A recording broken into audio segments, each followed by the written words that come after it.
Hi, my name is Tian, and today we'll be doing a case study about Mary. Now, who is Mary? Mary is a 7-year-old grandma who is recently widowed. She lost her husband in a cycling accident about a year ago. She used to be a very busy bee and would do everything with her husband. After she lost him, she became very fearful of doing anything by herself, as she wouldn't know what to do in case of an accident. According to her GP, she is very capable physically, but she is still a bit depressed due to her loss. Mary is also too scared to ask for her daughter's help, as she doesn't want to burden her, as she is already a busy single mother of 2. We will be focusing on changing her behavior and environment to help her overcome her fear and get her into the contemplation, preparation, and eventually the action stage of the transtheorical model. Looking at the transtheorical model, when Mary had her husband, they were in the maintenance stage, as they were walking and cycling every day. When she lost her husband, she relapsed into the pre-contemplation stage. The pre-contemplation stage is the stage where a participant does not think about doing anything in the next 6 months. She has been in the stage from when she lost her husband to the present. We can see, even though she came to us, she isn't really planning on doing anything exercise-wise. She only came here as her GP has recommended it. Hopefully, after the session, we can get her into the contemplation stage, where she would start considering getting back into exercise. Then the session after that, we can get into the preparation stage, and then hopefully a few weeks after that into the action stage. But first, we have to look at some factors and facilitators that might influence this. On to you, Nathan. Cheers, Tian.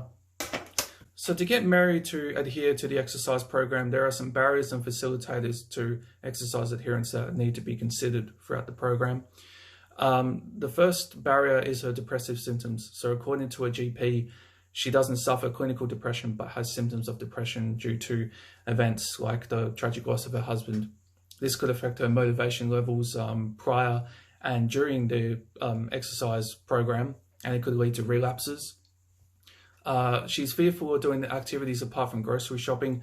She stated that she used to be a busy bee and do a lot of things with her husband, including exercise and a lot of other daily activities. But ever since her husband passed away, she's been fearful. Her self-efficacy is lacking. So this would need to be considered as well. She would need a lot of support, a lot of encouragement throughout the contemplation stage and throughout the entire program.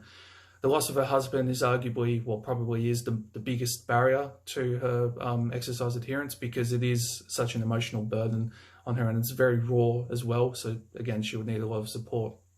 There are also facilitators to exercise adherence. So she's got a support network, her daughter and her grandchildren. Her daughter is a busy single mother, and Mary doesn't want to burden her daughter with her feelings of loneliness, but her daughter can play a role in this program, like checking up on her through phone calls and just seeing how she's going. Her grandkids can also participate in exercise as well. That's similar to the program when they come and visit her every week or so. The group environment. So Mary needs a partner to do exercise with. She doesn't like to do exercise by herself. She never has. She's always done it with her husband. So this is something that would need to be considered, and we'll go into the theory that relates to this in the next slide. Her previous cognition and exercise as well could be a huge facilitator. So she's used to doing exercise with her husband. Doing this in a group environment to simulate doing the exercise with other people could bring back previous memories of doing exercise and her cognition, and it could improve her self-efficacy. So the relevant behavioral change theory is the social cognitive theory. So the reasons are that the theory focuses on self-efficacy, and that's the main issue that Mary has. She's not confident in herself because she's always relied on her husband. The theory states that the environment of the person can influence the likeliness of adherence. So she needs a group environment to do the exercise. She can't do it by herself. She needs that support. She needs that constant encouragement from peers. And also she can build new friendships and connections as well to reduce the reliance on her daughter. And for Mary to be successful, she needs to have freedom of choice over her exercise program. This is another big part of the social cognitive theory.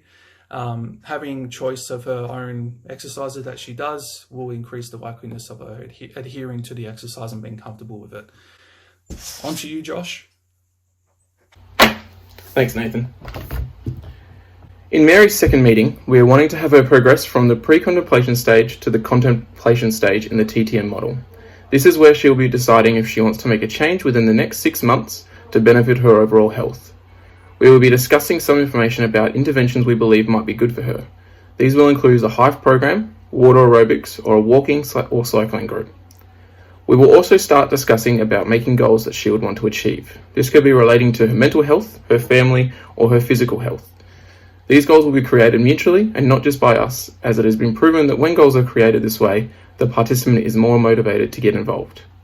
We are then going to be focusing on further increasing Mary's self-efficacy and her confidence in performing specific behaviours, on top of helping her create expectations that she will do once choosing an intervention to pursue. These will be important as they will include how she can get around obstacles or issues that she might face in the process of either researching or picking the right program or participating in that program. I'm going to pass it down to you now, James. Cheers, Josh. As previously stated, Mary is an elderly lady, around 70 years old. Because of this, we want to make sure that look at a few things. Firstly, her current and past activity level. In the past, she was quite a busy bee and very active. However, currently, she could be leading quite a sedentary lifestyle. The obstructions or limits to her exercise. As per her doctor, Mary suffers from no physical limits to exercise.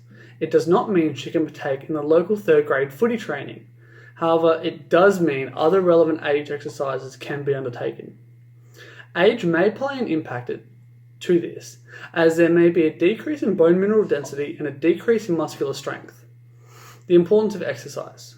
We want Mary to exercise in general because it leads to a decrease in the risk of falls, for example, leading to a hip fracture. This general exercise will increase muscular strength and improvements in balance function and gait ability. Another aim of exercise that can be looked at is to maintain and increase bone mass. Exercise is also important for mental health. Overall exercise has been associated with improved mood, and in this, especially in elderly women of a sedentary background. It's also important to state that programs that lasted less than 10 weeks delivered a lower level of effects on psychological well-being in comparison to longer programs. We want to investigate what would be most effective, weight-bearing versus non-weight-bearing exercises. One example of a non-weight-bearing exercise is aquatic exercise. The aim of aquatic exercise is to restore or improve overall mobility, whilst readily used for rehabilitation and preventative programs. This is done due to the buoyancy of water. The overall load reduction on the musculoskeletal system is decreased, therefore leading to a decrease in potential pain and interference. Benefits of aquatic exercise are that muscle strengthening can occur, reduced weight-bearing load reduction on joints, and it creates force through the joints by a higher movement velocity and an increased water resistance. The positives of this are that aquatic exercise is quite common. Any real place with water, pool, or an aquatic centre. It can also be quite fun, social, and a sense of belonging, in turn leading to a decrease in the sense of social isolation and loneliness. Weight-bearing exercise. One example of a weight-bearing exercise is the HIFE, or High Intensity Functional Exercise Program. HIFE is a program made by Litbrand, Rosendahl, and London Olsen in conjunction with physical therapists and exercise physiologists. The purpose of the program was to increase and improve lower limb strength, balance, and gait ability of participants, usually of which who are the elderly. This is done through exercising in functional weight-bearing positions. There are 3 criteria for this program. There is no access to special exercise facilities, adaptable to different functional levels, and there is a possibility for progression. 3 main benefits that this program presents is that it is changeable, either through the repetitions or the difficulty of the exercise. This allows for constant growth during exercise and limits plateauing. The program is usually completed in groups of 3 to 7, allowing for social interaction along with encouragement and a sense of belonging, therefore leading to lower levels of social isolation. Due to Mary's fear of falling alone and being unable to recover, this program seems suited to her because of the nature, focusing on strength and refining lower parts of the body. These are usually done through everyday actions, such as rising and lowering from a chair. However, there are some negatives. This program is usually undertaken in an aged care facility, which may not be appropriate for a subject such as Mary, who is living independently. Back to you, Tian. Thank you, James. Our prediction is that Mary will continue the sessions and reach the action stage.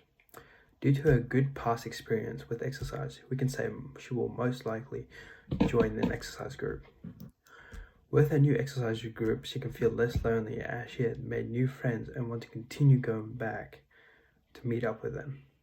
And thank you for listening to our study.